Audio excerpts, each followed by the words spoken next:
ওযু করার সঠিক নিয়ম কি সহিহ হাদিস মতে একটু দেখিয়ে দিবেন। আলহামদুলিল্লাহ, ওযু করার নিয়ম তো আপনারা বেশিরভাগ মানুষ জানেন। প্রথমে দুই হাতের কবজি 3 বার পানি নিয়ে ধৌত করবেন, এরপরে এক কোষ পানি নিয়ে কুলি করবেন। অনেক উলামা ইকরাম কুলি আর নাকের পানি একসঙ্গে করতে, নাকের পানি একসঙ্গে দিতে বলছেন যে একটু দিয়ে কুলি করে আর একটু দিয়ে নাক দিয়ে টান দিবেন। আর অনেক উলামা ইকরাম, বিশেষ করে উলামায়ে আহনাফ, এটাকে আলাদা করে অর্থাৎ কুলি করবেন 3 বার, এরপর নাকের পানি আলাদা দিতে বলেছেন।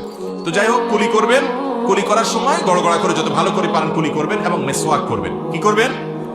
ওযুতে মেসওয়াক এটা হারায় যাওয়া সুন্নাত, এটা আমরা বেশিরভাগ মানুষ করি না এখন, অথচ গুরুত্বপূর্ণ সুন্নাত। নবী সাল্লাল্লাহু আলাইহি ওয়াসাল্লাম বলেছেন যদি তোমাদের কষ্ট না হতো এটাকে আবশ্যক করে দিতাম প্রত্যেক ওযুর সময় মেসওয়াক করা, এজন্য মেসওয়াক করবেন। এরপরে নাকে পানি দিবেন, নাকে পানি দিয়ে হালকা একটু টান দিয়ে তারপর নাকেরে আবার ঝেড়ে পরিষ্কার করবেন। তার একটু হলো পানি দেওয়া, আর হলো ঝেড়ে পরিষ্কার করা। এটা অনেকে করেন না, একটু ভালো করে করবেন, কারণ হাদিসে আসছে বিশেষ করে নাকের এই যে বাঁশির ভিতরে শয়তানের অবস্থান থাকে, এই জন্য নাকে একবারে জোরে টান দিলে তো নাকের তালুতে উঠে যাবে, কষ্ট হবে, এরকম না, হালকা যতটুকু সম্ভব বা যতটুকু হাতের ভিতরে নাক ডুবায় পানি ভিতরে দেওয়া যায়, এরপরে নাক পরিষ্কার করবেন। যাই হোক, এরপরে কুড়ি নাকের পানি শেষ, মুখ ধোবেন একেবারে মাথার এই যে এরিয়া আছে চুলের গোড়া সেগুলা আর কানের লতি এই থুতনি পর্যন্ত পুরো বর্ডারের সব জায়গায় যাতে পানি লাগে। পানি অপচয় করবেন না, টেপ ছেড়ে রাখবেন না।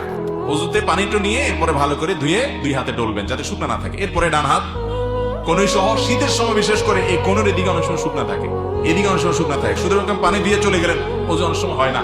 এই জন্য ভালো করে কি করতে হবে? ডলতে হবে, বিশেষ করে শীতের সময়। এরপরে মাথা মাসা, ভিজা হাত দিয়ে পুরো মাথা মাসে করবেন, সাথে এই কানও নাসে করবেন। মাথা মাসের জন্য এইভাবে সুন্নাত হলো এইভাবে টান দিবেন, হাতের এই অংশ ব্যবহার হবে, গোড়ার অংশ বাদ থাকবে। এবার পেছন থেকে গোড়ার অংশ দিয়ে এইভাবে টান দিবেন, একবার নিবেন আরেকবার টান দিবেন, তাতে দুই হাতের দুই অংশ ব্যবহার হয়ে যাবে, পুরো মাথা মাসে হয়ে যাবে। আর আঙ্গুল, এই আঙ্গুল দিয়া এই কানের চিপা দিয়ে এরপরে কানের লতি মাসি করলেন, শেষ। এরপরে ডান হাত, ডান পাও 3 বার, বাম পাও 3 বার ধুয়ে ফেললেন। পায়ের আঙ্গুলি, পায়ের গিরা, পায়ের গোড়ালি এগুলা বিশেষ করে ডলে ডলে ধুইতে হবে।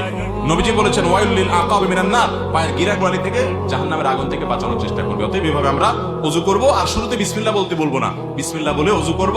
ওযুর শেষে কালিমা শাহাদা পড়ব, আশহাদু আল্লা ইলাহা ইল্লাল্লাহু ওয়াহদাহু লা শারীকা লাহু ওয়া আশহাদু আন্না মুহাম্মাদান আবদুহু ওয়া রাসূলুহু আল্লাহুম্মা জাআলনি মিনাত তাওয়াবিন ওয়া জাআলনি মিনাল মুতাতাহহিরিন। উত্তম রূপে ওযু করার পর যদি কেউ কালিমা শাহাদা পাঠ করে, নবী রাসূলুল্লাহ সাল্লাল্লাহু আলাইহি ওয়াসাল্লাম বলেছেন জান্নাতের 8টা দরজার যে কোনটা দিয়ে প্রবেশ করার অধিকার তার হয়ে যায়। এই আমলটা যদি কেউ নিয়মিত করে ফেলতে পারে, এইজন্য ভাইরা এটাকে আমি বলি জান্নাতের 8 দরজার কমন রিমোট। উত্তম রূপে ওযু করে শেষে কালিমা শাহাদা পাঠ করা চেষ্টা করবো না ইনশাআল্লাহ। আর ওযুর ক্ষেত্রে কিন্তু নবীজির নির্দেশগুলো সবগুলোতেই প্রায় একরকম, আসবিহুল ওযু, তোমরা ওযুকে ভালো করে করো, উত্তম রূপে করো। এইজন্য ভালো করে ঢোলে এই চিপা টিপা, আঙ্গুলের চিপা, পায়ের গিরা গোড়ালি, পায়ের চিপা, আঙ্গুলের নখের চিপা, এগুলো ভালো করে ডলে পানি পচাইতে হবে, শুকনা থাকলে ওযু হবে না।